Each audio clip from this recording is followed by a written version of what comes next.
मौला सल्लि वसल्लिम दाइमन सरमदा अला हबीबिका खैरिल खल्क़ि कुल्लिहिम।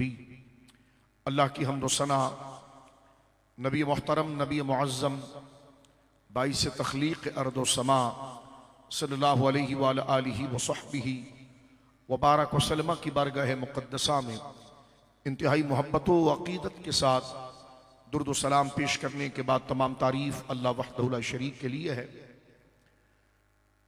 आज की तकरीब जो एहसाल सवाब की तकरीब है, सबसे पहले तो हम दुआ करते हैं अल्लाह रब्बुल आलमीन मरहूम के मदारिज को बुलंद फरमाए और जो ज़िक्र अल्लाह रब्बुल आलमीन जल्ला वाला और उसके महबूब करीम सल्लल्लाहु अलैहि वसल्लम की तारीफ़ और तौसीफ़ और बयान शरीयत के लिए का जो एहतमाम किया गया है, अल्लाह इसे अपने पाक दरबार में कबूल फरमाए।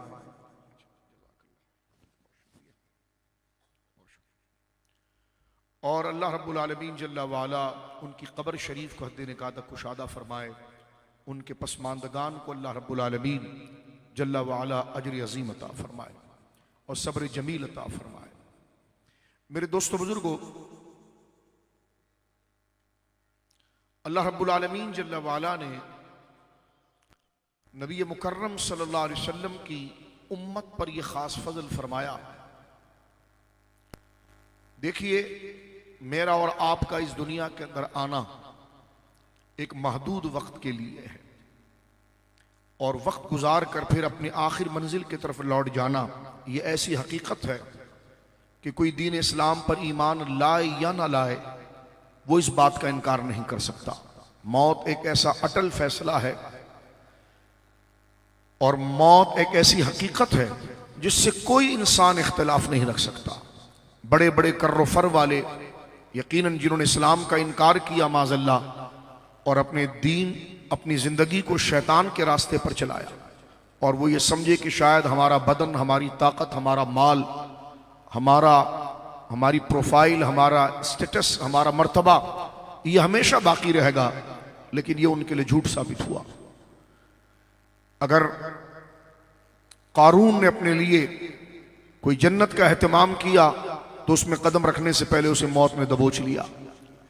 फिरौन ने अगर एक बड़ी सल्तनत को आबाद किया लेकिन उसके बावजूद उस पर एक मौत का फैसला अटल था।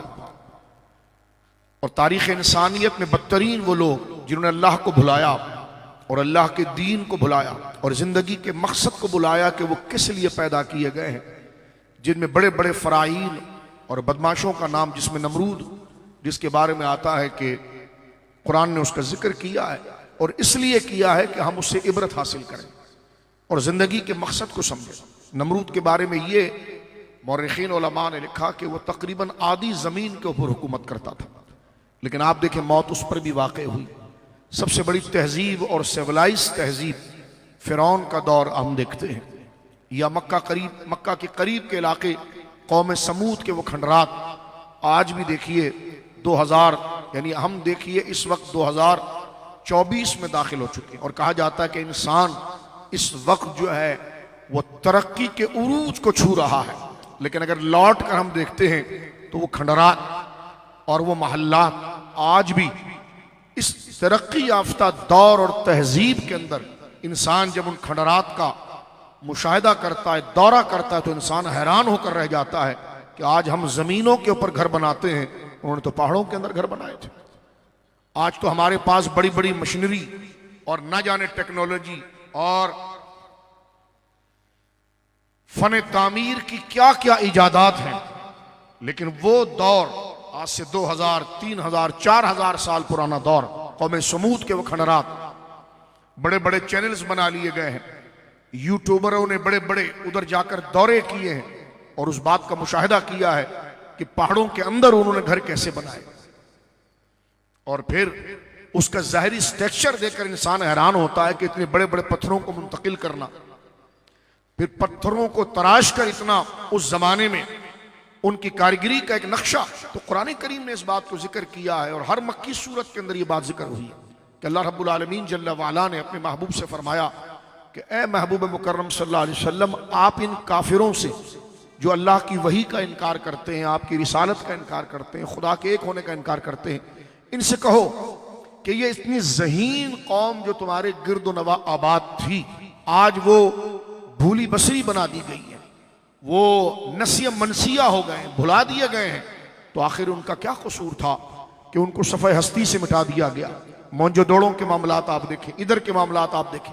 आज लोग तफरी के लिए जाते हैं, लेकिन वो इस बात को नहीं देखते कि इस तहजीब को ख़त्म कर दिया गया, इस कौम को ख़त्म कर दिया गया। इससे इबरत क्या है? तो उनका कसूर यही था कि उन्होंने ज़िंदगी के मकसद को भुलाया, क्योंकि ज़िंदगी का मकसद था अल्लाह की याद। और वो एक किस्सा पारीना बन गए। कैसे ज़हीन किस्म के लोग थे। मिस्र के अजायबात बंदा देखता है और अहराम मिस्र को देखता है तो उसकी तामीर आज जदीद साइंस और टेक्नोलॉजी के हवाले से इंसान की अकल हैरान होती है कि किस तरीके से वो मुतवाज़िन इमारतें बनाई गई, लेकिन वो आज जो है सफ़ा हफ्ती से मिटा दिए गए। और कुरान ने उस बात को जिक्र किया कि वो कौमें जो ख़त्म हो गई उसकी वजह क्या थी। आज वो उनके खंडरात तुम्हारे लिए इबरत का निशान बनते हैं कि ये तरक्की, ये मामलात, तुमसे ज्यादा वो ज़हीन, तुमसे ज्यादा वो मालदार, तुमसे ज्यादा वो सिविलाइज थे, लेकिन उन पर खुदा का अजाब आया। वजह क्या थी? वजह ये थी कि उन्होंने खुदा को भुलाया, अपनी जिंदगी को भुलाया। आगे चलते हैं। हमारे बुजुर्गों ने, हजरत शेख सादी रहमहुल्लाह दिगर बुजुर्गों ने एक शेर के अंदर, फारसी एक शेर के अंदर मेरी और आपकी पैदाइश के मकसद को बयान किया है, जो बड़ी तेजी से हमारा खत्म हो रहा है। जो सांस हमारी गुजर रही है वो हमारी जिंदगी की खत्म हो रही है। बड़ी प्यारी बात करते हैं, वो कहते हैं जिंदगी आमद बराए बंदगी, जिंदगी बेबंदगी शर्मिंदगी। जिंदगी जो मिली है वो अल्लाह की फरमाबरदारी के लिए मिली है। खाने से अल्लाह ने नहीं मना किया, पहनने से अल्लाह ने नहीं मना किया, बीवी बच्चों के करीब जाने से अल्लाह ने नहीं मना किया, कारोबार से अल्लाह ने नहीं मना किया, लेकिन अल्लाह रब्बुल आलमीन जल्ला वाला ने इन तमाम चीजों को करने का हुक्म दिया। और ये चीज उस वक्त हमारे लिए नफा बख्श दुनिया और आखिरत की बन सकती है कि जब इस चीज को उसी तरीके से हम तरतीब दें, इस चीज को उसी तरीके से इस्तेमाल करें, इस चीज को उसी तरीके से यूज करें जैसे अल्लाह रब्बुल आलमीन जल्ला वाला का दीन बयान करता है। खाया वही जो रब ने कहा, कमाया वैसी जो रब ने कहा, लोगों के हुकूक वैसे ही अदा किए जो रब ने कहे। अब बंदे ने ये सारे काम अल्लाह के हुक्म के मुताबिक किए और उसके बताए हुए तरीके के मुताबिक किए, तो दुनिया तो उसकी सहूलत के साथ उन नेमतों से इस्तेफादा करते हुए गुजर गई। लेकिन जब वो कब्र के अंदर गया, उस अंधेरी कोठड़ी के अंदर गया कि जहां ना चिराग है, ना खुशबू है, ना सहूलत है, लेकिन उसने अपनी जिंदगी जो आरजी जिंदगी, इम्तिहानी जिंदगी उसको मिली थी, इसमें हर तरीके, हर सलीके को उसने अल्लाह के दिए हुए कानून की वजह से गुजारा था। तो ये माल जो दुनिया में उसने खाया, ये तकसीम किया, जो उसके लिए इज्जत का बाइस बना था, लेकिन अल्लाह के कहने के मुताबिक और उसकी रिजा के मुताबिक दिया, तो यही माल कब्र के अंदर उसके लिए शफात का जरिया भी बन गया। तो अल्लाह के करीब आना और अल्लाह रब्बुल आलमीन जल्ला वाला की मर्जी से इन नेमतों को यूज करना, फिर इन नेमतों को दवाम और हमेशगी हासिल हो जाती है कि बंदा दुनिया के अंदर भी उसके मजे को हासिल करता है और अल्लाह के कहने के मुताबिक और अल्लाह के दिए हुए ज़ाब्ते और कानून के मुताबिक उसको हासिल करता है और खर्च करता है, अपने ऊपर लगाता है, अपने गिरदो नवा पर लगाता है। तो वो नेमतें उसके लिए दवाम ऐसी हो जाती है कि वही बच्चा, उसकी दुआएं कब्र के अंदर उसके लिए बख्शिश का जरिया बन जाती है। वही माल जिसने अल्लाह की रिजा और अल्लाह के बताए हुए कानून और तरीके से कमाया था और खर्च किया था, वही माल उसके लिए शफात और जरिया बन जाता है। जब सोने का हुक्म दिया था, जब जागने का हुक्म दिया था, तो दुनिया में वो ज़ाब्ता, वो तरतीब उसके लिए सेहत का बाइस भी बना। और जितनी जिंदगी उसने दुनिया के अंदर गुजारी, वो हर लम्हा उसके लिए कब्र और हशर के अंदर तरक्की का और मगफिरत का और बाकी का जरिया बन जाता है। तो जिंदगी मिली है अल्लाह रब्बुल आलमीन जल्ला वाला के मानने की। इस पर एक हदीस पाक पेश करके मजमून को थोड़ा आसान करते हैं। मेरे और आपके जहन में हर किस्म की ख्वाहिशात आती हैं। इंसान ऐसा बना है कि उसके जहन में शैतानी ख्यालात भी आते हैं और फरिश्तों की जानिब से उसके जहन के अंदर भलाई के ख्याल भी आते हैं। यानी बुरे वसवसे भी आते हैं, नेकी का ख्याल भी आता है। अब यह है कि वो जो ख्यालात उसके जहन में आ रहे हैं, जिसको रुझान कहते हैं, जिसको ख्वाहिशात कहते हैं, इसमें मैं और आप किसके साथ ज्यादा बैठते हैं और किसकी ज्यादा सुनते हैं, किसकी सोहबत में ज्यादा रहते हैं, तो उसी का ख्याल हमारे जहन में ज्यादा आएगा। अगर हम नेक लोगों की सोहबत को इख्तियार करेंगे तो नेकी का शौक, रब का खौफ, नबी पाक की मोहब्बत, कब्र के अजाब का डर, उधर जवाबदही कि एक एक नेमत के बारे में पूछा जाएगा, ये ख्याल हमेशा जहन के अंदर रहेगा। तो ये ख्याल जहन में आने वाले बुरे ख्याल को धकेलेगा, और वो बुरा ख्याल जो हमारे जहनों में आकर हमें कोई गुनाह के काम की तरफ ले जा रहा है, तो ये अच्छे लोगों की सोहबत और अच्छी बात जो कुरान और सुन्नत की सच्ची और हकीकी बात है वो हमारे जहनों के अंदर रहेगी। तो ये ख्याल जो उन बातों के जरिए आएगा ये हमें बुराई से बचाएगा। लेकिन इसका उलट होता है, हम बुरी सोहबतें इख्तियार करते हैं और ऐसे लोगों की सोहबत इख्तियार करते हैं जहां अल्लाह की नाफरमानी होती है। ऐसे दोस्त हमारे होते हैं जो ना खुद इबादत करते हैं ना हमें इबादत करने देते। ऐसे दोस्त, ऐसी गैदरिंग, ऐसा मुशाहिदा, ऐसे नज़ारे हम देखते हैं कि जो हमारी तबीयतों के अंदर गुनाह को हमारे लिए लजीज बना रहे होते हैं, शैतानी बातों को हमारे लिए वो गोया के संवार कर पेश कर रहे होते हैं, और उस चीज को हम लेते नहीं कि जो हमारे अंजाम के बारे में सच्ची कुरान और सुन्नत की है। तो बुरे ख्यालात जहन में आते रहते हैं और बंदा फिर उसी को ठीक समझकर उस पर अमल करता है, और एक वक्त ऐसा आ जाता है उसके ऊपर जब मौत उसके सर पर होती है, तो फरिश्ता, हुजूर की हदीस है कि जब मौत का वक्त होता है तो काफिर भी होना तो उसके सामने सारा हक वाजे हो जाता है और उसके सामने फरिश्ते नजर आ जाते हैं। सारी बात उस वक्त वो कहता है, हाय मैं अपने गुनाहों से तौबा करना चाहता हूं। सूरह आल इमरान ने फरमाया, अल्लाह फरमाता है हम इंसान के हर गुनाह को माफ करते हैं और हर वक्त उसकी माफी का सवाल यानी तौबा को कबूल करते हैं। लेकिन दो ऐसा है वक्त है कि जिसमें हम उसकी तौबा को कबूल नहीं करते। एक, जब वो गुनाह के ऊपर इसरार करे, यानी कोई भी वो गुनाह करे और उसमें माफी करने को डिले करे और उस गुनाह को कोई, उस नाफरमानी के काम को वो कोई अहमियत ही ना दे। भाई आपसे गुनाह हो गया, अल्लाह से माफी मांगे, बाद में मांगे, अभी तो बहुत टाइम है। यानी एक तो नाफरमानी की और उस नाफरमानी के काम को इतना गैर अहम समझा, गोया कि अल्लाह की नाफरमानी की, अल्लाह को नाराज किया, फिर अल्लाह की इज्जत उसके जहन में कुछ भी नहीं है। वो गुनाह की बात पर वो शर्मिंदा हो, नादिम हो कि इंसानों गलती हो गई है, अब मैं रब की तरफ रुजू करता हूं। तो अल्लाह फरमाता जो गुनाह करके उस पर माफी को डिले करता है, इसका मतलब वो गोया के गुनाह को और जुर्म को जुर्म नहीं समझता। अल्लाह फरमाता उसकी तौबा को हम कबूल नहीं करते क्योंकि वो गद्दार है, वो ढीठ है। और फरमाया दूसरा वो कि जिसे वक्त गरगरा आ जाए, अल्लाह, ये वक्त गरगरा, ये नज़ा का वक्त होता है जब रूह निकलती है, अल्लाह हम तमाम के लिए आसानी करे, तो हलक से खराटे की आवाज आती है कि जब रूह को खींचा जाता है, और रिवायत में आता है कि इंसान की रूह ऐसे खींची जाती है कि जैसे रेशम का रुमाल अगर किसी कांटों पर डाल दिया जाए और खींचा जाए तो वो तार तार हो जाता है, इस तरह बदन से रूह को खींचा जाता है। लेकिन जो अहले ईमान होते हैं और अल्लाह पर कामिल यकीन रखने वाले होते हैं, वो इस तरह अपनी रूह अल्लाह के हवाले करते हैं जैसे कोई ताजा खुशबू को बंदा सूंघ रहा हो।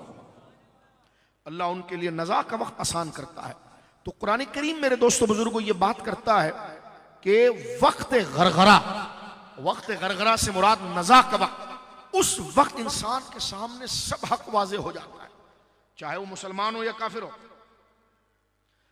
काफिर भी जो अल्लाह को भूल चुका है और शिर्क के अंदर मुब्तला है, या खुदा को आज तरक्की है कि जिन्हें एथिस्ट बन गए, कोई दीन नहीं होता, इंसान यूं ही पैदा हुआ यूं ही खत्म हो जाएगा, इस किस्म की जो अकली बकवासात करके शैतान के आलाकार और खिलौना बनते हैं। मेरे दोस्तों बुजुर्गों, कुरान ये कहता है, हदीस में आता है कि जब बंदे की मौत का वक्त आता है, उसके सामने अल्लाह के प्यारे हबीब, कायनात की सबसे सच्ची शख्सियत इस सच को हमारे सामने वाजे करती है।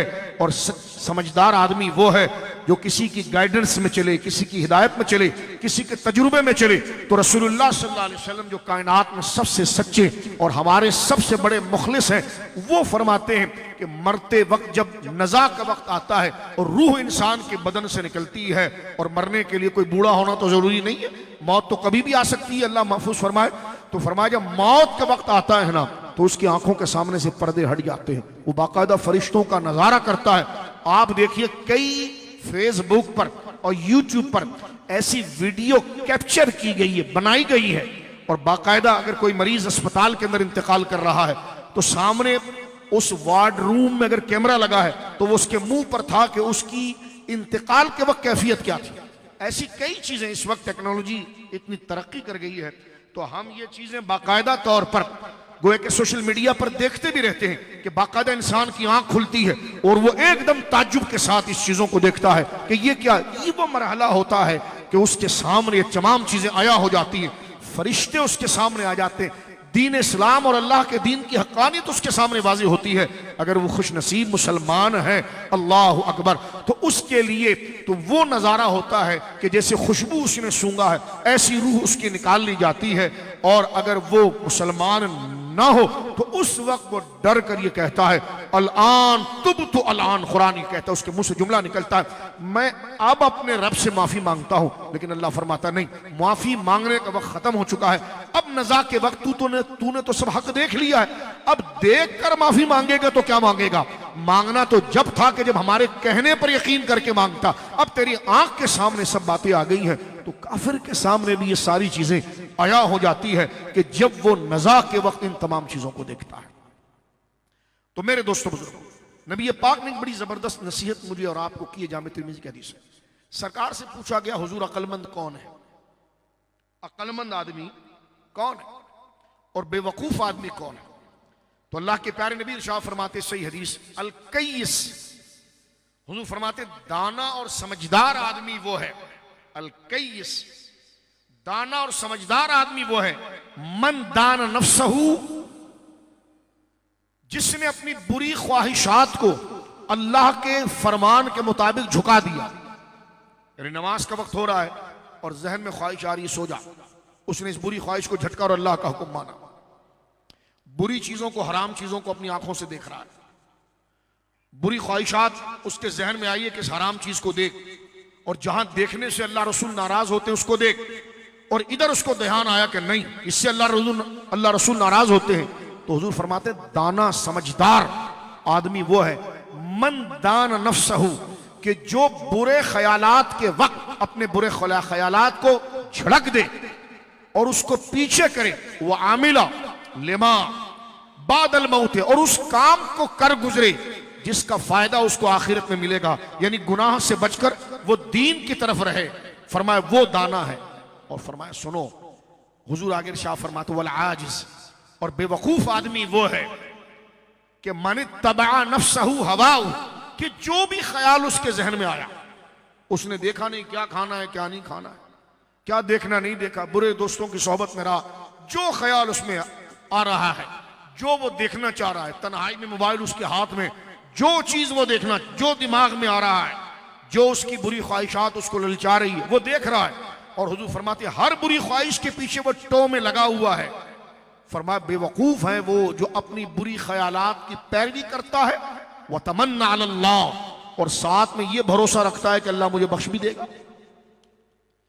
फरमाया साथ में ये उम्मीद रख रहा है कि अल्लाह मुझे बख्श देगा, और उस बख्शिश की उम्मीद रखकर गुनाह का काम कर रहा है। फरमाया वो बेवकूफ है कि वो एक तो रब की नाफरमानी कर रहा है, गुनाह का काम कर रहा है, हराम काम कर रहा है, नाजायज काम कर रहा है, गुनाह का काम कर रहा है, और साथ में वो तमन्ना अल्लाह, और ये उम्मीद भी रख रहा है कि क्या हुआ अल्लाह माफ फरमा देगा। हुजूर फरमाते वो शख्स इंतहाई बेवकूफ है कि जो मगफिरत को सामने रखकर गुनाह का काम करे।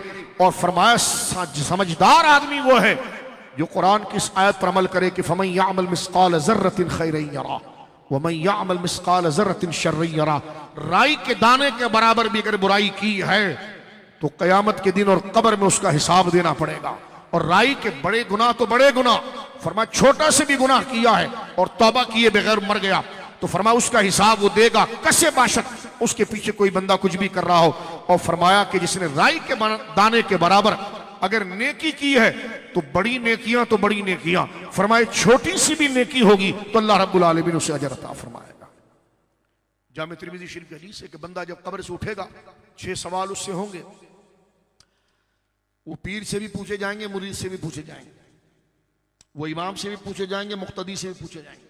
सबसे पहले तुझे जवानी मिली थी, हाँ, कहाँ खर्च की? फलाना जिंदाबाद, फलाना जिंदाबाद, फलाना जिंदाबाद।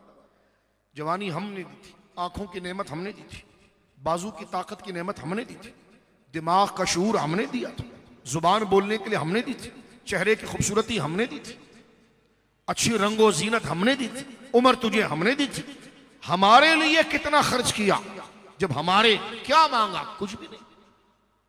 दिन में 5 वक्त नमाज, नमाज में कौन सा आपको एक नमाज में 1 घंटा लगता है, बंदा 7-8 मिनट में नमाज से फारिग हो जाता है। लेकिन वो 7-8 मिनट उसके पास नहीं है, उस रब के शुक्राने के लिए नहीं है कि जिसने ये आंखें दी हैं, जिसने ये कान दिए, जिसने ये बदन दिया, जिसने ये ईमान दिया है, उसका शुक्राना कुछ भी नहीं है। और हराम काम उसको नाराज करने के लिए उसकी नेमतों को वहां खर्च करना।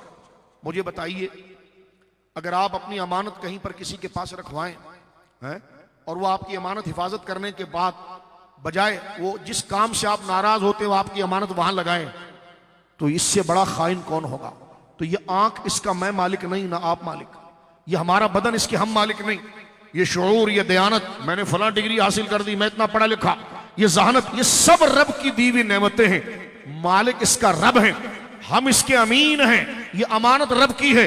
रब जहां कहेगा आंख वहां खर्च होगी, रब जहां कहेगा जुबान वहां खर्च होगी, रब जहां कहेगा कान वहीं पर लगेंगे, रब जहां कहेगा दिल वहीं पर लगेगा, रब जहां कहेगा ज़हन वहीं पर लगेगा, क्योंकि ये रब का माल है, रब की अमानत है। तो रब जहां अमानत को खर्च करने का कहेगा, मेरे दोस्तों, हमने ये अमानत वहां खर्च करनी है। और ऐसी खर्च कर दी, अल्लाह अकबर, तो दुनियावी फायदा, नफा भी हासिल कर दिया। और इस रब के हकम अमल करने पर कब्र में ये बदन भी सलामत रहेगा, ये आंख भी सलामत रहेगी, कान भी सलामत रहेंगे, और वो जन्नत के बागों में से बाग भी बन जाएगा।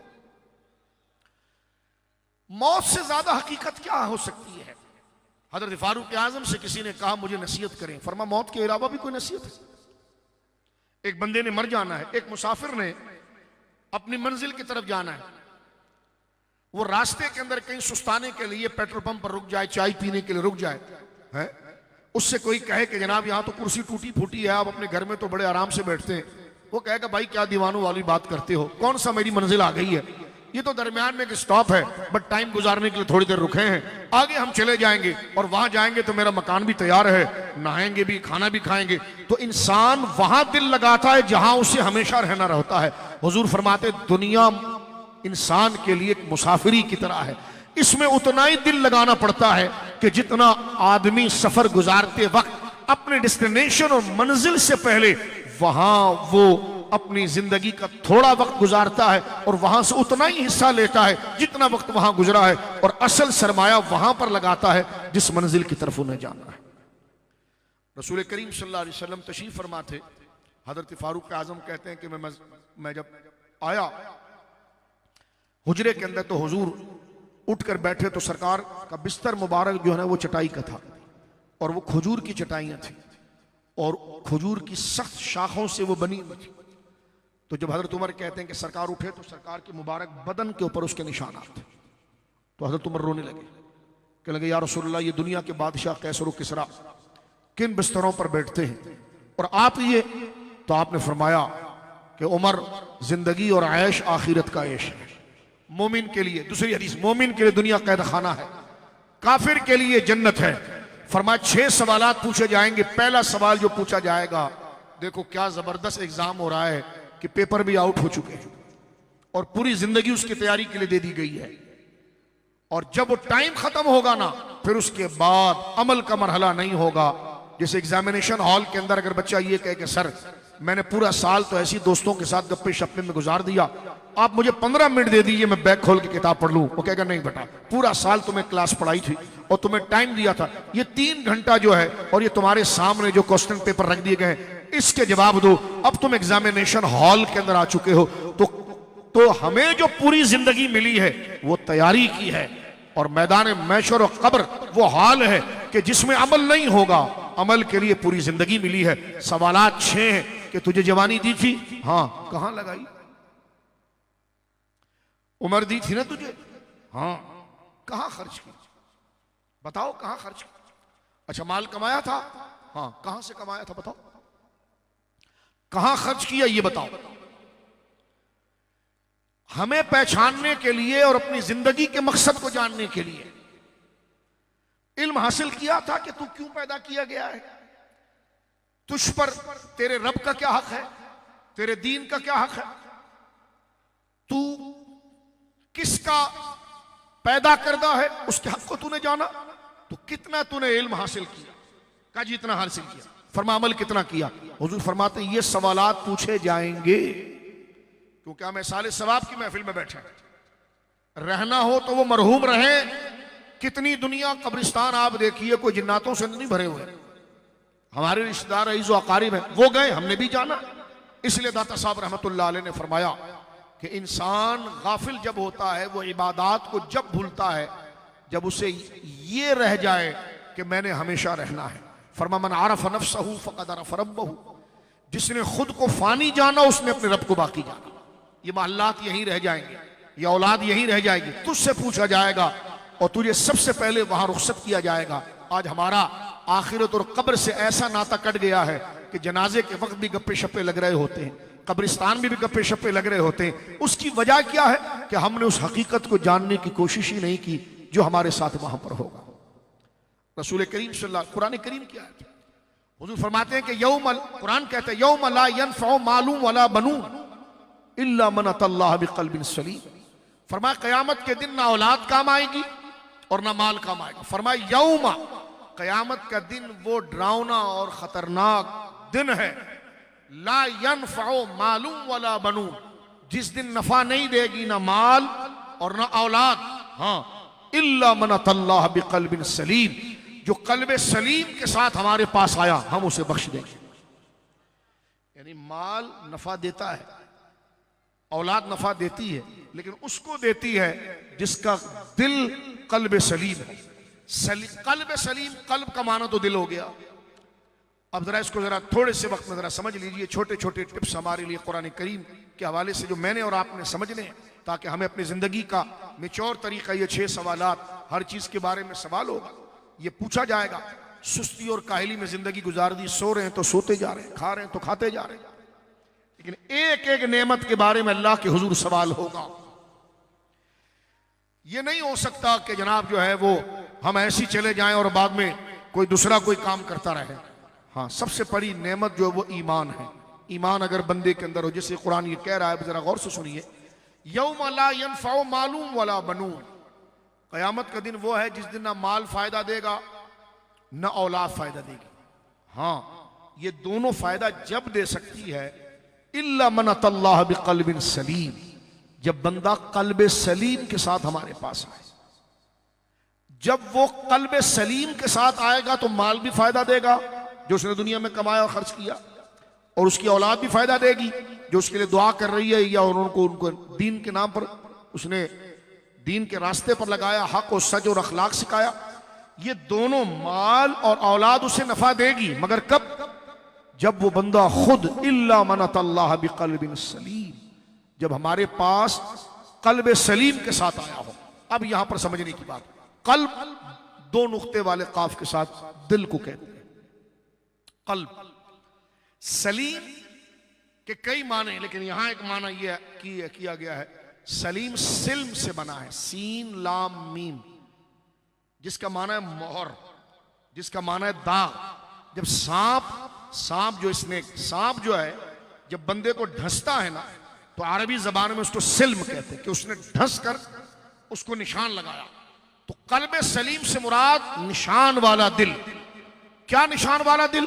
कि जिसमें अल्लाह की तौहीद का निशान हो, जिसमें नबी की मोहब्बत का निशान हो, जिसमें कुरान की तस्दीक का निशान हो, कुरान को, जिसमें अल्लाह वालों की मोहब्बत का निशान हो, जिसमें साहबा अहले बैत की मोहब्बत का निशान हो, जिसमें दीन के जो बुनियादी तकाजे हैं उसको कबूल, उसको सच जानने का निशान हो। अल्लाह फरमाता है हमारे पास कोई बंदा ऐसी सूरत में आए कि जिसके दिल में हमारे एक होने की तस्दीक हो और यकीन हो, हमारे रसूल की रिसालत पर यकीन हो, हमारे दीन पर यकीन हो, हमारे होने पर यकीन हो, हमसे मुलाकात पर यकीन हो।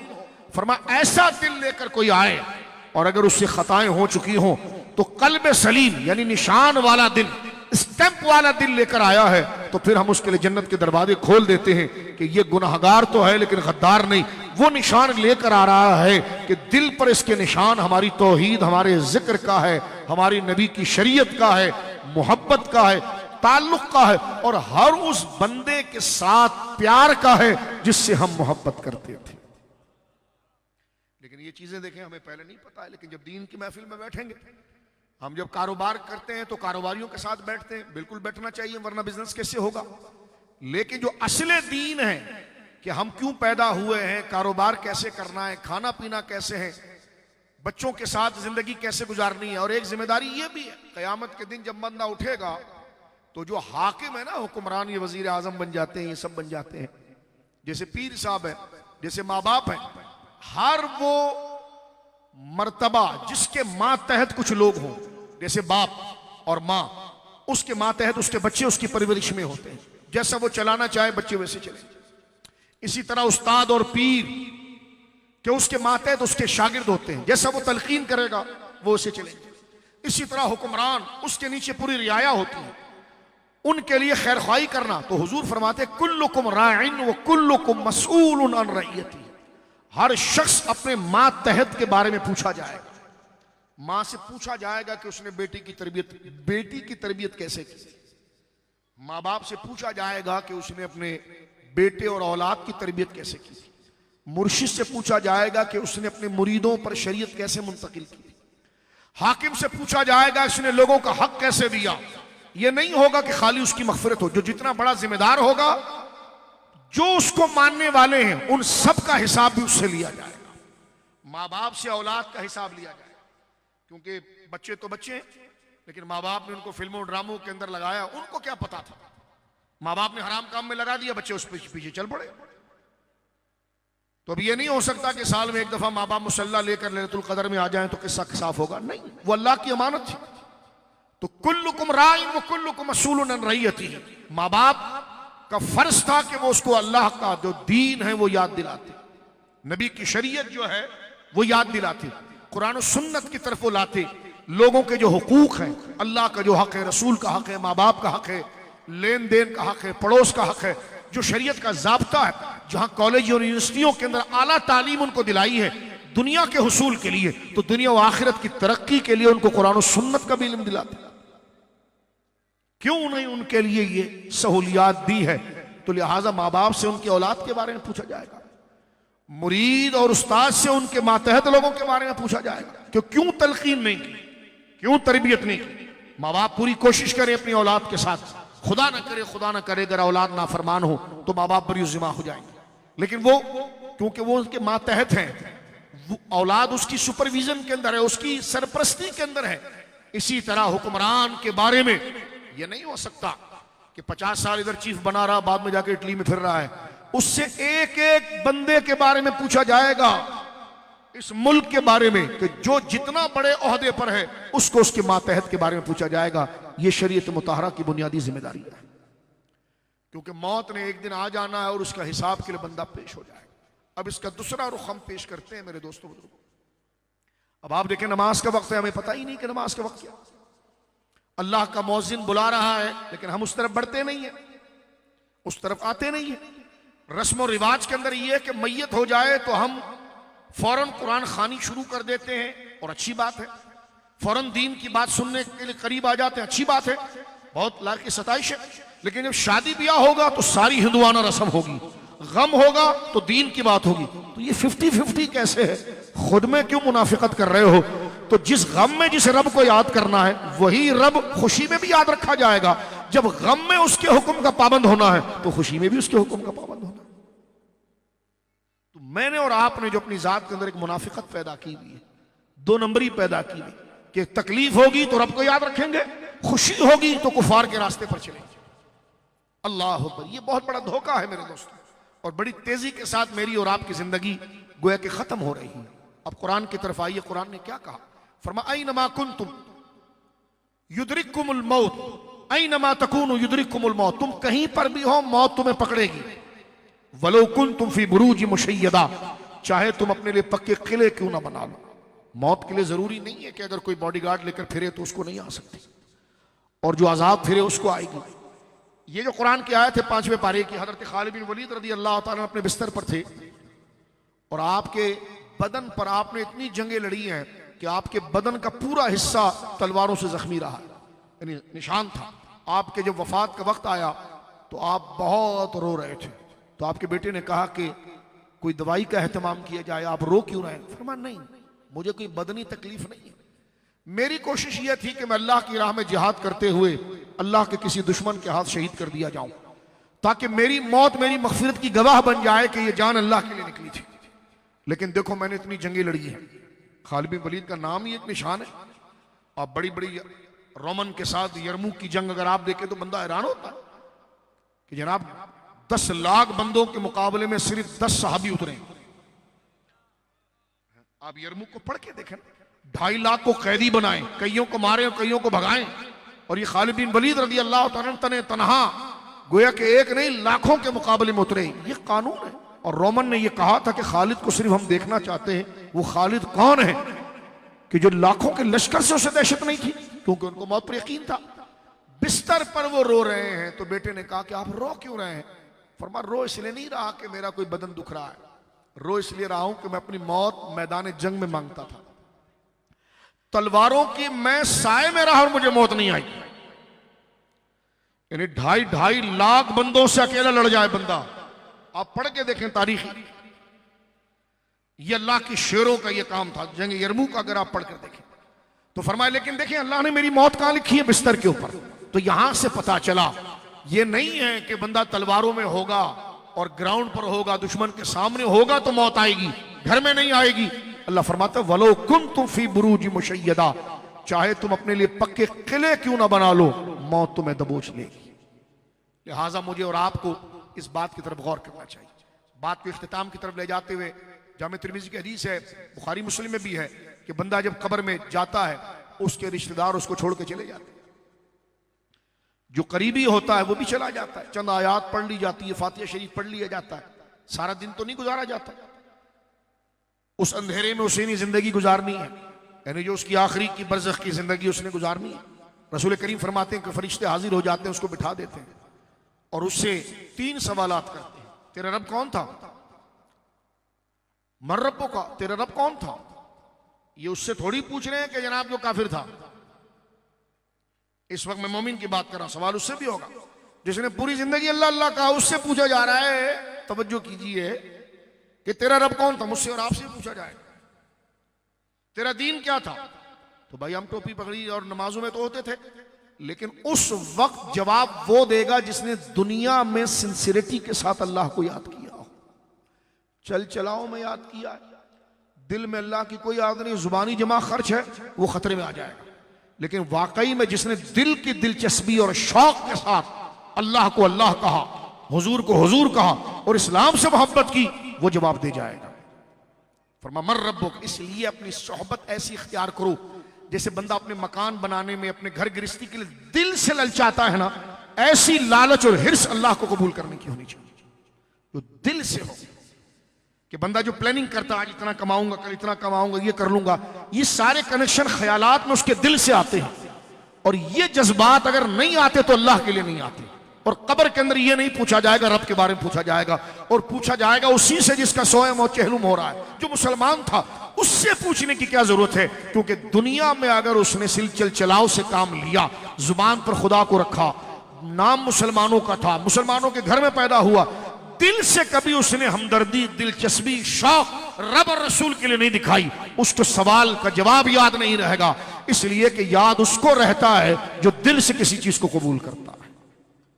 और दिल से कबूल करने के लिए हमें अल्लाह की इबादत के करीब आना पड़ेगा, दीन इस्लाम के करीब आना पड़ेगा। और फिर पूछा जाएगा तेरा रब कौन है, तेरा दीन क्या है? और फिर एक सवाल होगा, मा कुन्त तक़ूलु फ़ी हक़्क़ि हाज़ा रजुल, तू ये रसूल मुकर्रम के बारे में दुनिया में क्या कहता रहता था? उसने कहा जी हमें तो कुछ पता ही नहीं, हम तो भाई सुबह निकलते थे ड्यूटी पर, शाम को आ जाते। ठीक है जी, जो टाइम बच जाता था ठियों में, जो चौरायों पर अपने दोस्तों के साथ गप्पे शप्पे करते थे। जो थोड़ा सा वक्त रह गया बीवी बच्चों के साथ कोई इंडियन ड्रामा देख लेते थे।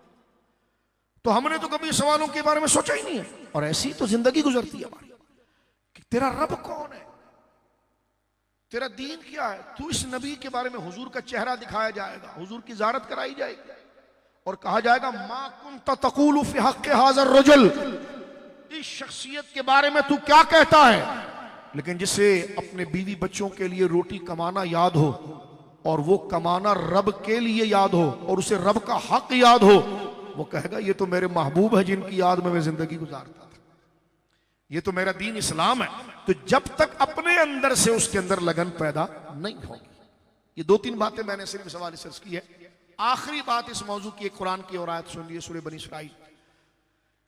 अगर वाकई में बंदा, मेरे दोस्तों बुजुर्गों, दिल से अल्लाह को प्यार कर चुका हो और कभी सोते वक्त उसको ये ख्याल आया हो, आजकल तो सर्दियां हैं और सर्दियों के अंदर बंदा कंबल लपेट कर सोता है, ऐसे ही कफन बांधा जाता है। जैसे बंदा सराउंडिंग में अपने करीब में चादर को लपेटता है ना, तो कफन ऐसा होता है। इसमें भी अगर बंदे को मौत ना याद आए, और जिसको मौत याद आ जाती है तो दुनिया का गलीज चेहरा उसके सामने आ जाता है, शैतान का बहकावा झूठ उसके सामने आ जाता है, और फिर उसको सजदे की भी लज्जत आती है, रब से गिड़गिड़ाने की भी लज्जत आती है। एक तो ये मैं और आप समझ रहे हैं ना बातों में कुरान सुन्नत, एक ये कि कभी अंधेरे में उठकर रब से मांगे उसकी मोहब्बत को, सवाल करें। दोस्तों से कोई काम होता है तो एक एक घंटा उससे टेलीफोन पर बात करते हैं, जो देने वाला वो रब, उससे कभी बात नहीं करते। कितने बड़े हम बेअकल हैं। वो दोस्त ने क्या देना, यार देखो इतना परेशान हूं, यार देखो ये परेशानी, देखो बच्चों की परेशानी है, यार देखो कारोबार की परेशानी, वो आगे से हाँ ना करेगा और क्या करेगा। उससे हमें दिलचस्पी, उसका एहतराम हमारे दिल में इतना कि गम इसको सुनाऊंगा। और जो रब है, ना उसको कभी सजदा किया, ना उसके आगे खड़ा हुआ, ना कभी उसको गम सुनाया। जितनी दिलचस्पी और हमदर्दी और प्यार और लाड़ और यकीन से दोस्त को सुनाया, उसका 5% भी रब को सुनाया होता ना, तो दिल से बंदा मोमिन हो जाता। तो मुझे और आपको अपने आप को तब्दील करना चाहिए और सही रास्ते की तरफ आना चाहिए। अब आ जाइए इस रुख का आखिरी पहलू अर्ज करते हैं। एक बंदे ने इस्लाम कबूल कर लिया, अल्हम्दुलिल्लाह, और उसने दीन दिल से अल्लाह को मान भी लिया, लेकिन इंसान था, कुछ काम अच्छे हुए, कुछ गलत हो गए और मौत उसकी आ गई। लेकिन ऐसे काम गलत नहीं हुए जो अकीदे की खराबी थी, कि खुदा के एक होने के मुकाबले में किसी को खुदा कह दिया, रसूलुल्लाह की रिसालत और आपकी खत्म नबूवत के मुकाबले में इस दौर में मिर्जा गुलाम अहमद कादियानी जैसे मलऊन को नबी कह दिया, माज़अल्लाह, और जिनसे अल्लाह मोहब्बत करता था, अहले बैत और सहाबा उलिया, उनकी गुस्ताखी कर दी। ऐसा गुनाह नहीं हुआ उससे, बच गया बदअकीदगी से, क्योंकि ये तो गद्दारी है। खुद के जात के हवाले से कोई झोल झाल हो गया और फिर मर गया, तो अल्लाह ने इस उम्मत के लिए फिर बिशारत रखी कि है तो इंसान है ना, गंदा काम मुझसे हो गया, तूने ये नेमत ईमान की, रसूलुल्लाह की रिसालत की निस्बत दे दी मौला, और ये गंदा काम मुझसे हुआ। अब उसने मांगी मुआफी, तो हुजूर फरमाते गुनाह करके शर्मिंदा और नादिम और रुसवा होकर खुदा से माफी मांगने वाला ऐसा है जिसने उसने गुनाह किया ही नहीं। असल चीज वफादार, जिसने गुनाह किया ही। सूरह बनी इसराइल में अल्लाह ने फरमाया अल्लज़ीना आमनू वलम यल्बिसू ईमानहुम बिज़ुल्म उलाइका लहुमुल अम्न। ये तो मैंने अभी थोड़ी बात अपने और आपको हकाइक बताने के लिए तरबियत की। अब उम्मीद की तरफ आते हैं। जिसका ईमान अल्लाह की तौहीद और रिसालत दीन इस्लाम पर था और उसने पूरी कोशिश की शरीयत पर अमल करने की, गलती हो जाती थी माफी मांगता था, लेकिन इंसान था। अल्लाह फरमाता ऐसे लोग जो ईमान लाए, सूरह बनी इसराइल, वलम यल्बिसू ईमानहुम बिज़ुल्म, उन्होंने अपने ईमान को खालिस रखा और ईमान में जुल्म की मिलावट नहीं की। अकीदे में जुल्म की मिलावट, जैसे पानी में दूध में जना पानी मिला दिया, मिलावट का। अल्लाह फरमाता वलम यल्बिसू ईमानहुम बिज़ुल्म, जिसने जुल्म और ईमान को गुडमुड नहीं किया, अल्लाह फरमाता कहे उलाइका लहुमुल अम्न, फरमाया जैसे भी गुनाह होंगे माफ कर देंगे और उसके लिए अमन की इशारत है। ये सूरह बनी इसराइल, ये आयत लेकर सहाबा पहुंचे हुजूर के पास कि हुजूर ये मरहला तो बड़ा खतरनाक है। सरकार ने फरमाया कैसे? फरमाया अल्लाह ने बख्शिश की जो शर्त लगाई है वो ये है कि ईमान खालिस होना चाहिए और ईमान के साथ जुल्म की मिलावट नहीं होनी चाहिए। तो या रसूलल्लाह झूठ बोलना भी जुल्म है, किसी के साथ गाली गलौज कर दिया बदले ने कभी गुस्से में नादानी में, ये भी जुल्म है, गीबत कर ली ये भी जुल्म है, तो यहां तो जुल्म मिलावट हो गया। तो हुजूर ने मुस्कुरा कर फरमा नहीं, इससे वो जुल्म नहीं मुराद है, इससे शिर्क मुराद है। अगर बंदा इस हाल में मरा कि खुदा के एक होने पर उसे यकीन था कि अल्लाह है और उसका कोई शरीक नहीं है, वही मेरा खालिक है, उसने इस कायनात को बनाया है, वही इस कायनात को चला रहा है और ला इलाहा इल्लल्लाह उसके सिवा कोई माबूद नहीं है, मेरी जबीन इफ्तिखार ताजीम उसी के आगे झुकती है, सबसे ज्यादा ताजीम का मुस्तहिक वही है, वही मेरा रब, मैं उसका बंदा, मैं उसके हुजूर जाऊंगा। फरमाया जिसका ईमान खुदा की तौहीद और तौहीद से फिर नबी की रिसालत और आखिरत के ऊपर हो, वो खालिस ईमान लेकर आए और उसमें शिर्क की आमेजिश न करे, अल्लाह के मुकाबले पर किसी को ना लाए, रसूल के मुकाबले पर किसी को ना लाए। फरमा ऐसी मिलावट से अगर उसका ईमान पाक रहा और ये नीचे के जो काम हो गए, अल्लाह फरमाता उलाइका लहुमुल अम्न, उससे दरगुजर कर देंगे। खालिस ईमान के उसने हमारे मनसब में गद्दारी नहीं की, हमारे रसूल के मनसब में गद्दारी नहीं की, इस वफा पर हम उसे माफ कर देंगे। और फिर बिशारतों का दरवाजा मेरे दोस्तों बुजुर्गों खुल जाता है। और कुरान करीम के एक आयत नहीं कई आयत, ये चहलुम भी उसी की दलील है, चहलुम भी उसकी दलील है। और उलमा ने इस बात को लिखा, हदीस शरह सदर शरह सुदूर के अंदर मौजूद है कि एक उम्मती, एक मुसलमान जब कयामत के दिन उठेगा कब्र से, तो वो देखेगा कि मुझ पर तो कोई गुनाह नहीं है और फरिश्ते मुझे जन्नत की तरफ ले जा रहे हैं। तो वो अपने आप से ताज्जुब में सवाल करेगा कि मेरे से तो फला गुनाह भी हुआ था, फला भी हुआ था, फला भी हुआ था। ईमान उसका सही था। बख्शिश के लिए ईमान शर्त है, बख्शिश के लिए अगर ईमान ना हो तो फिर कोई नेकी काम नहीं आती। हमारी माँ हजरत आयशा एक दफा हुजूर से कहने लगी, या रसूलल्लाह, वो मक्का के अंदर एक बंदा था, वो गरीबों को खाना खिलाता था, बेवाओं के घर राशन देता था, बड़े खैर के काम करता था।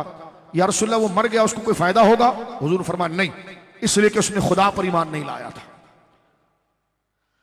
अगर अल्लाह पर ईमान नहीं, जो असल नेकी, जो असल अकीदा जो नेकी को नेकी बनाता है, अगर वो अल्लाह की तौहीद, नबी की रिसालत और आखिरत और ईमान पर यकीन ना रखे, तो ये सारे काम जो है ना, जो ये समाजी काम कर रहा है, ये दिखने में अच्छे हैं, लेकिन ये हुजूर ने फरमाया काम नहीं आएगा। लेकिन अल्लाह पर यकीन था, दीन के तमाम मामलात पर यकीन था और उसने नेकी के काम करता हुआ गया, तो अल्लाह रब्बुल आलमीन उससे कई गुना ज्यादा अजर इस सच्चाई को कबूल करने की वजह से उससे अता फरमा देगा।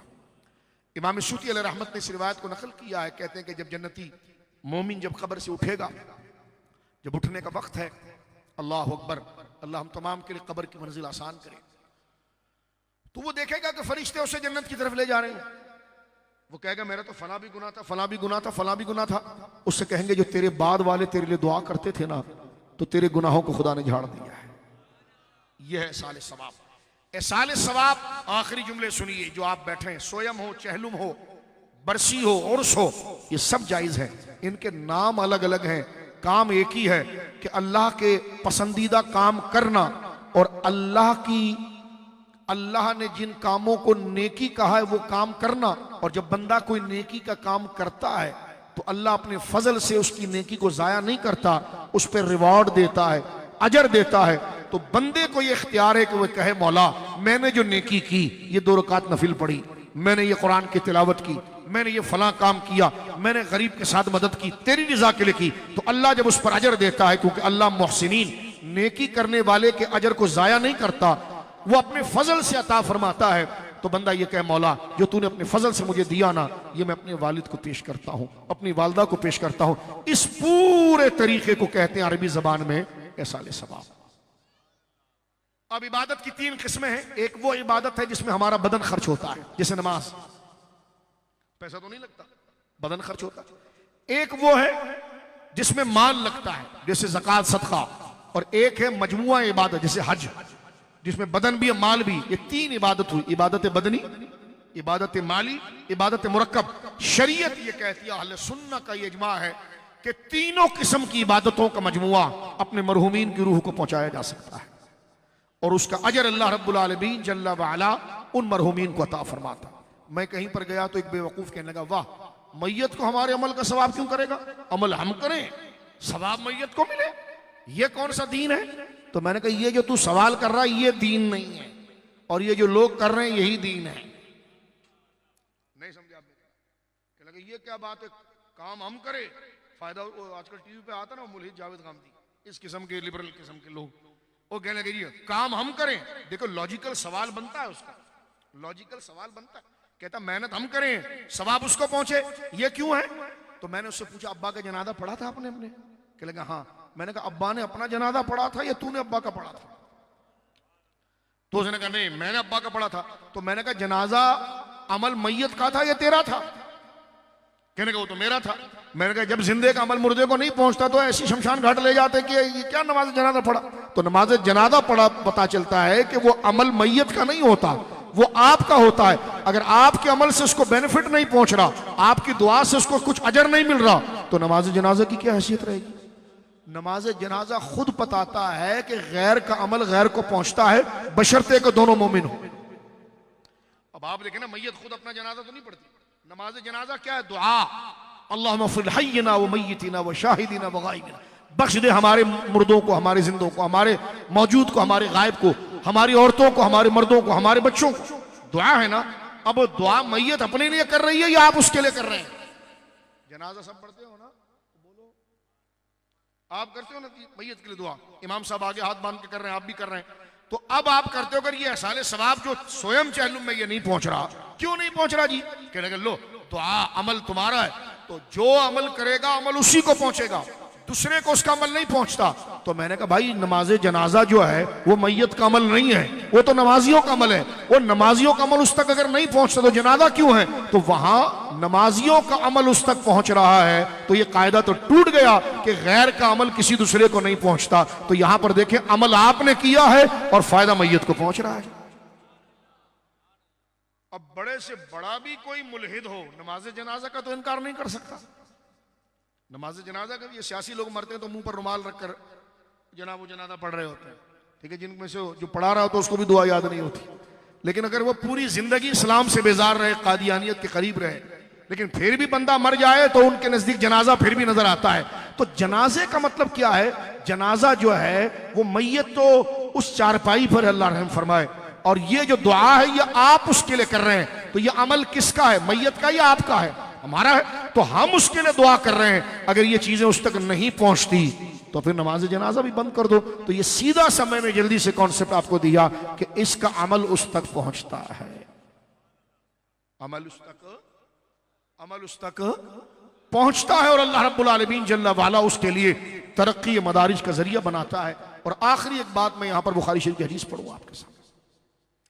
अल्लाह वालों की मोहब्बत खुद एक बहुत बड़ा अमल है। जैसे आज आपने यौम सिद्दीक अकबर भी रखा और मिलाद शरीफ भी रखा।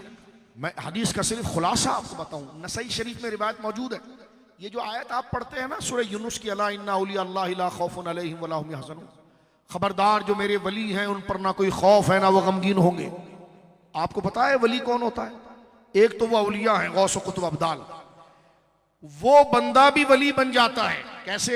हुजूर अलैहिस्सलाम ने इरशाद फरमाया, नसई शरीफ की हदीस है, जिसका सही हदीस का खुलासा ये है, हुजूर फरमाते हैं लोगों में से कुछ लोग होंगे, नासुम मिनन नास, जैसे आम लोग, कि ना वो किसी बड़े बुजुर्ग की औलाद है, ना बल आम मुसलमान है, लोगों में से आम लोग होंगे, लेकिन अल्लाह उनको क़यामत के दिन इतना अजर देगा, हुजूर फरमाते हैं कि उनके लिए अल्लाह नूरानी मिंबर लगाएगा जिस पर उन आम लोगों को बिठाया जाएगा, और उनका मर्तबा इतना होगा कि अंबिया और शोहदा करीब से गुजरेंगे तो उनके मर्तबे को देखकर कहेंगे मौला ये कौन है जिसको तू इतनी इज्जत दे रहा है, इतना मकाम दे रहा है। तो उस मजमे के अंदर एक देहाती थे, वो खड़े होकर कहने लगे या रसूलल्लाह, कयामत के दिन इतनी इज्जत आम बंदों को, अन्नासु मिन अन्नास, आम बंदों को अल्लाह रब्बुल आलमीन ये इज्जत देगा, यानी आम मुसलमान। तो उसने ऐसा अमल क्या किया था जिसकी वजह से अल्लाह कयामत का दिन तो रगड़ देने वाला दिन है, लेकिन उस दिन उस बंदे को नूरानी मिंबर पर बिठाया जा रहा है, जिसको कहते हैं रेड कालीन उसके लिए बिछाया जा रहा है, प्रोटोकॉल है। तो वो देहाती साहबी ने हुजूर से पूछा, और अल्लाह उनकी कब्र शरीफ पर रहमतें उतारे, उन्होंने पूछ कर सारा मौजू खुलवा दिया, क्योंकि हुजूर यहां बोलकर खामोश हो गए थे कि लोगों में से आम लोग, जैसे आम लोग होते हैं ना, आम लोग जो स्टेज पर भी नहीं बिठाए जाते, जमीनों पर ही होते आम लोग। अल्लाह अकबर, समझ लें, एक मिसाल की बात दे रहा हूं, वैसे तो हम सभी आम, ये तो जिक्र की बरकत है जो हम माइक के सामने, वरना कोई भी अल्लाह रसूल का जिक्र करेगा उसको इज्जत दी जाएगी। तो सवाल ये बड़ा कीमती मसला है, जरा गौर करना, इस पर मैं गुफ्तगू खत्म करूंगा। ये नेमतों की सबसे बड़ी नेमत है, आप यूं समझ लीजिए कि मास्टर की है ये बख्शिश की। सहाबा को ये चीज अट्रैक्ट कर गई कि आम व्यापारी, आम मजदूर लोग होंगे और उनको अल्लाह इतनी इज्जत देगा कि उनको नूरानी मिंबर पर बिठाएगा, और उनकी इज्जत इतनी होगी जिसको देखकर अंबिया कहेंगे वाह, गिब्ता करेंगे वाह, शोहदा कहेंगे कि इतनी इज्जत। तो उस सहाबी के दिल पर यह बात इतनी लगी कि उन्होंने हुजूर से कहा या रसूलल्लाह, उस बंदे ने वो जो आम गली कूचों में रहने वाले आम मोमिनीन है, वो करते क्या थे? जिनको उनके लिए फरिश्ते नूरानी मिंबर उठाए ला रहे हैं और नूरानी मिंबरों पर ऊंचा करके उनको बिठाया जा रहा है और उनको कहा जा रहा है गम नहीं करना, बिल्कुल तुम्हारे साथ कुछ भी नहीं होगा, ना खौफ रखना, ये जन्नत का रास्ता तुम्हारे लिए खुला हुआ है। तो फरमाया ये तो ना कोई पीर साहब है ना कोई आम, आप कह रहे हैं आम लोग हैं, तो उन्होंने काम क्या किया था? तो हुजूर जुमना फरमाते हैं, फरमाया वो लोग अलग अलग बिरादरी के होंगे, अलग अलग पेशों से काम करने वाले होंगे और सादे मुसलमान होंगे, लेकिन उनको अल्लाह ये रुतबा इसलिए देगा कि वो एक दूसरे से जब भी मिलते होंगे तो जेबों पर नजर नहीं होगी, वो इसलिए मिलते होंगे कि उस मोहब्बत की वजह अल्लाह की मोहब्बत होगी। यार आप फला पीर साहब से मुरीद है ना? हाँ। आप मुफ्ती आजम से मुरीद थे? तो मैं इसलिए आपसे मिलने आया। अब फला बुजुर्ग से मुरीद थे, मैं इसलिए आपसे मिलने, तो उनकी मोहब्बत का कनेक्शन अल्लाह की मोहब्बत होगा क्या? अब इसको खोलने की जरूरत तो नहीं, यानी कोई ना कोई खानदानी ना ब्लड रिलेशन ना दुनियावी काम, सिर्फ एक दूसरे से मिलने इसलिए आएंगे कि भाई आप जो बातें करते हैं ना नबी पाक की, तो मुझे बहुत अच्छा लगता है। अब मुझे ये नहीं पता आप कौन हैं, लेकिन आप मुझे इसलिए अच्छे लगते हैं कि आप अल्लाह और उसके नबी की बात करते हैं। तो वो आम आदमी है, फ्रूट बेच रहा है, ठेला चला रहा है, आम मजदूरी कर रहा है, वजन उठा रहा है, रेत बजरी उठा रहा है। हुजूर कहते हैं उस टाइप के लोग होंगे और खुदा उनको उरूज इतना देगा कि उनकी शान को देखकर अंबिया हैरान होंगे। सहाबी ने कहा वो आम मजदूर आदमी, उसने क्या काम किया था जो उसको इतनी इज्जत मिल गई? फरमाया वो एक दूसरे से अल्लाह के लिए मिलते थे, अल्लाह के लिए मिलते थे। तो आज यहां पर भी मरहूम के साले सवाब के लिए आप जमा इसलिए हुए हैं कि वो एक मोमिन है, और आप सारे रिश्तेदार बुजुर्ग जमा हुए हैं इसलिए कि वो मोमिन है। और असल मोहब्बत हमारा बाप होना, बेटा होना, भाई होना, चचा होना, ताया होना बाद में है। असल उनसे रिश्ता अल्लाह की मोहब्बत, अल्लाह के दीन की वजह से फिर ये सारी रिश्तेदारियां हैं। तो मैं लफ्जों में नहीं बता सकता, ये जो सही हदीस बयान करती है कि इसका अजर इतना है कि बड़े औलिया तो औलिया, अगर एक आम बंदे के अंदर भी आदत आ जाए कि वो किसी से मुलाकात और मिलने जुलने का वजह अल्लाह की मोहब्बत और दीन को बना ले, तो अल्लाह उसको अंबिया के साथ मिंबरों पर बिठाता है। और फिर हुजूर ने आयत पढ़ी अला इन्ना औलिया अल्लाह, फरमा अल्लाह ने ये जो आयत फरमाई है ना, उनसे ये वली मुराद है। अल्लाह अकबर।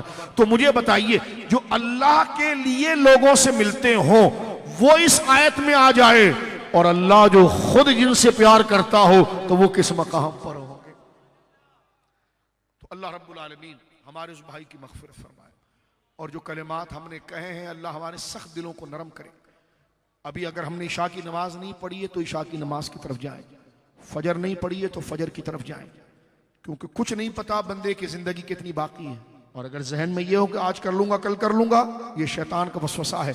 लंबी उम्मीदें दिलाकर बंदे को नेकी की बातों से, मेरे दोस्तों बुजुर्गों, ये नेकी की बातों से बंदे को रोकता है लंबी उम्मीदें दिलाकर। और हुजूर ने फरमाया दाना वो है जो अपनी ख्वाहिश को नीचे करता है और अल्लाह के हुक्म को आगे रखता है। इसलिए हमें हिंदुओं के ड्रामे देखने के बजाय सहाबा की जिंदगी को पढ़ना चाहिए, अहले बैत को पढ़ना चाहिए। जिन पंचतन पाक का जिक्र किया कभी उनकी जिंदगी पढ़ा तो हमने सारा हिंदुआना ड्रामे, शादी ब्याह में कपड़े भी वैसे ही बन रहे हैं और रिवाज भी वैसी हो रहा है। नाम पंचतन पाक का इतने मुबारक साहबा का है। उनकी जिंदगी जब अच्छों को पढ़ेंगे तो अच्छी इंफॉर्मेशन और मालूमात दिमाग में रहेगी, और जब अच्छी मालूमात रहेगी तो जो रोशनी रहेगी, और जब रोशनी रहेगी तो कुफ्र और शिर्क और बिदआत का अंधेरा हमें उलझा नहीं सकेगा। लिहाजा आज यह नियत करें कि खुद को कुरान और सुन्नत की तालीम के करीब लाएंगे, हुजूर सैयद आलम की मोहब्बत के करीब लाएंगे, साहबा और अहले बैत की मोहब्बत के करीब लाएंगे।